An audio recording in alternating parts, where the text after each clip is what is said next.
Hey everybody, Brandon Wagnor here for Crazy Color and Tribeca Color Salons.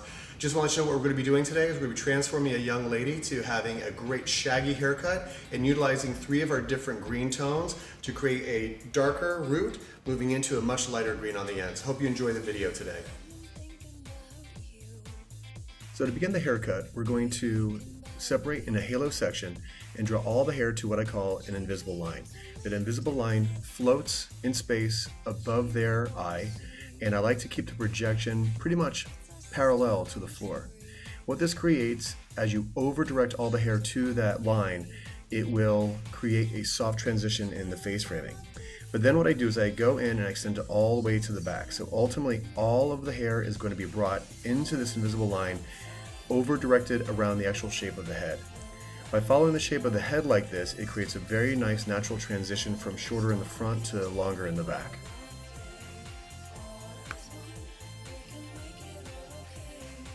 Once all the hair is cut to that invisible line, I now switch to more of a classic concave shape, starting off with a mohawk section in the center part, draw all the hair up into the center, and that is going to be cut at a slight angle from shorter in the front to longer in the back.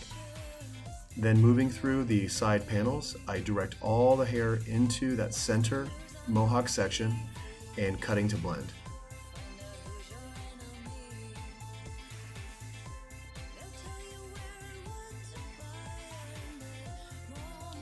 I then will travel in pie-shaped sections around the back of the head, bringing all the hair to the crown, and then connecting that concave shape out to the perimeter.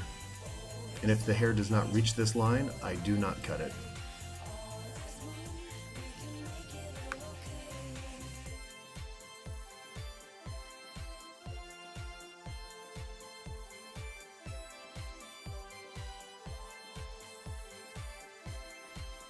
Now here is where I can customize the haircut and create a lot of open texture. This is a really fun technique I love to do. It's called scoop texturizing. And what I do is I enter the hair with a half open shear, and as I close the shear, I both turn the shear towards my wrist and also pull away. So what this does, it creates a curved triangular shape that really opens up the texture. I'll do this throughout the entire head shape, and then as I move into the top of the crown, I really need to open up the volume. So I will go in with a half open shear and then slowly close, creating V-shaped sections, moving a lot away from that interior.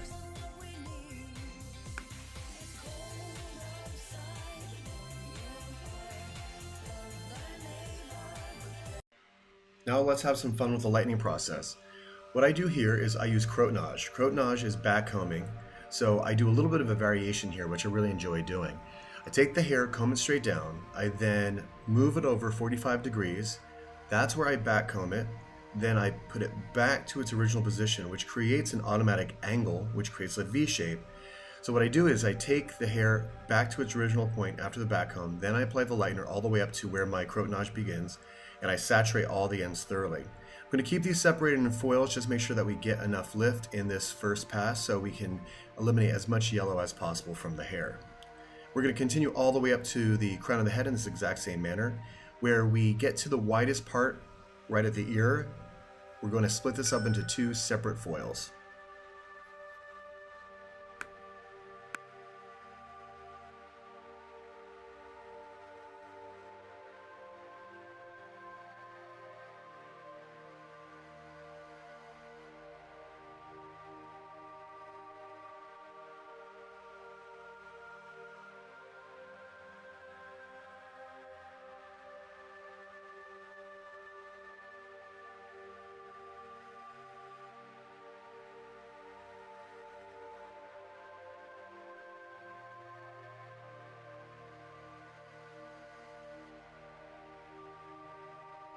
Here we are moving into the front hairline. Same exact concept here. What I'm going to do is I'm going to take the hair, backcomb it at a 45-degree angle away from the face, move it back to its point of origin, then lay the foil down, and then just paint the lightener all the way up to my crottenage line. This automatically is going to create a V-shaped section that is going to be a little bit closer to the hairline and a little bit farther away over the ear, which is the natural progression of lightness around someone's face.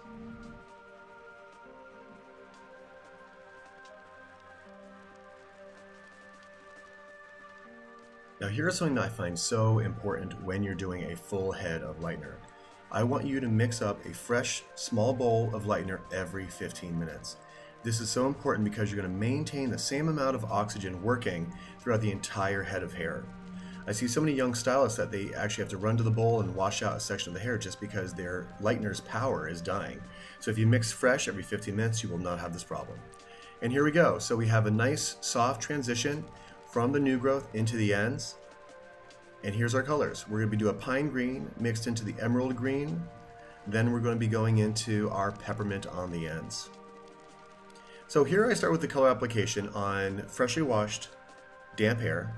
I'm going to take my pine green and I'm going to overlap the pine green just onto the very first inch of where my lightener is.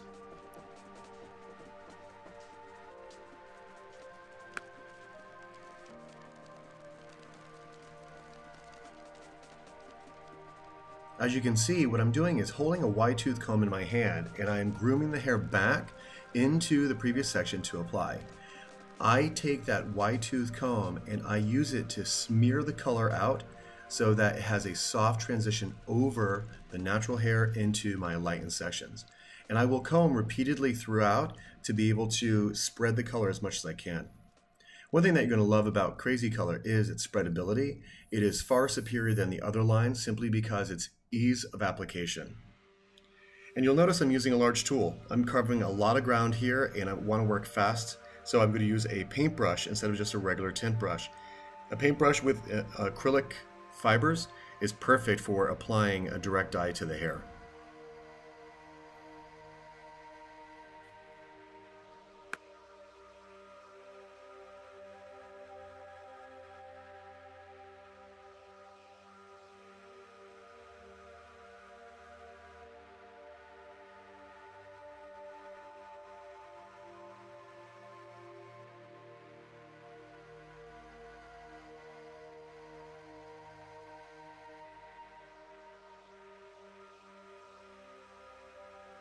Now we're going to begin applying our end color.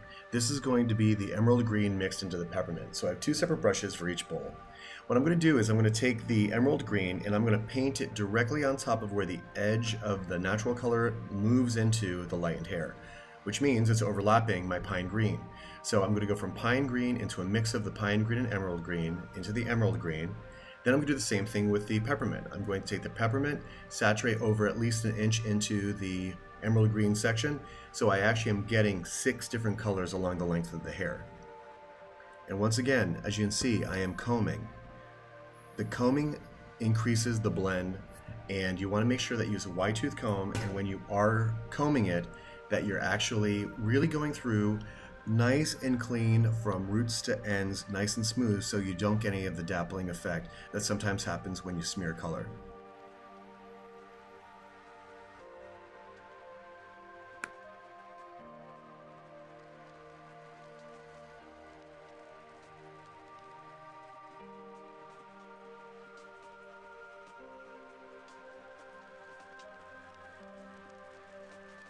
So we're almost done with the color application, and as you can see, we're going to let this process for about, say, 20 minutes or so. I do like to use mild heat to make sure that it becomes very durable and a little bit longer lasting.